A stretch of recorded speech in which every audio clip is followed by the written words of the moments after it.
Hello friends, I am Colonel Dr. Bhaskar Gupta, and on my YouTube channel today I will give you an update on the Israel-Hamas war. What's happened lately? 6 months into this war, which erupted on 7th October, as we are all aware, when militants from Gaza's ruling Hamas had stormed the partially unmanned border into Israel, which was a rare oversight. And that very fateful day they had killed 1,200 Israelis and taken back 253 persons abducted as hostages. The attack itself, why was this attack there?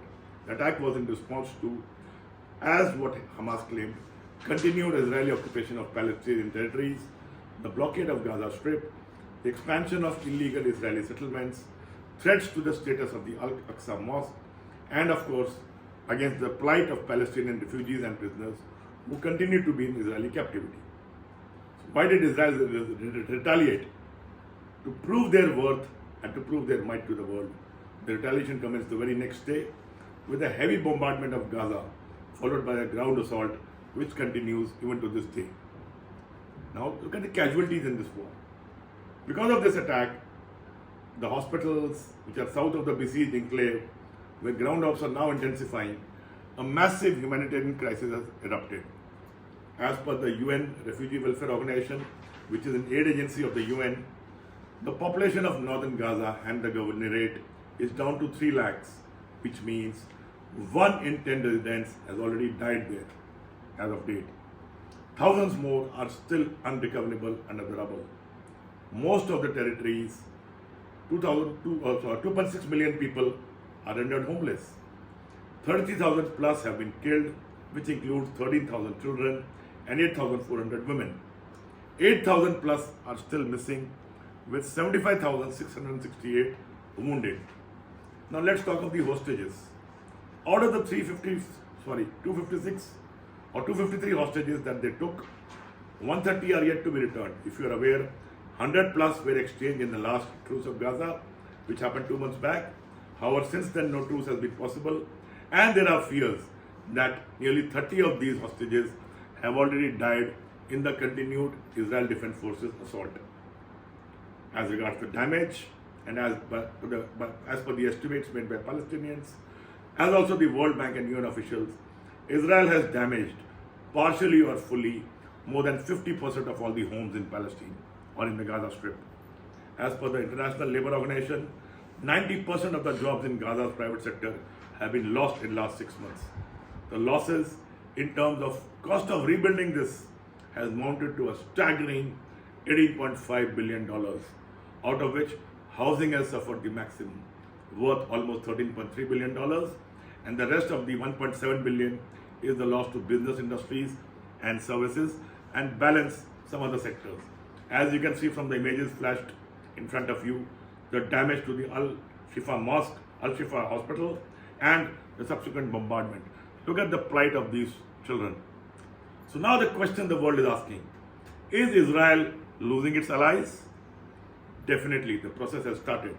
The staunchest supporter of Israel was USA. It has lost its patience, and it has openly started criticizing Israel's actions. The latest is the condemnation of the attacks on Al-Shifa Hospital, which Israel claimed was because the militants had regrouped there under its premises for shelter and internet access, further adding that concrete evidence showed that the hospital was being used as a terror headquarters, and this is refuted by the Palestinians.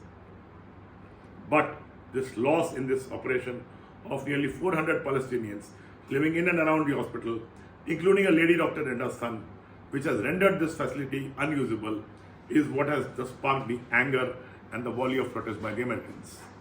Remember friends, this is an election year for the Americans, and amidst mounting domestic pressure, President Biden has today warned Israel of a sharp shift in his policy. Till now he had been openly supporting them, now he has warned them. If you're aware, there was a tense phone call between Biden and Netanyahu. But because of that phone call, some results are appeared, because within moments of this phone call, the PM Netanyahu's office has announced that it would allow more aid to come into Gaza.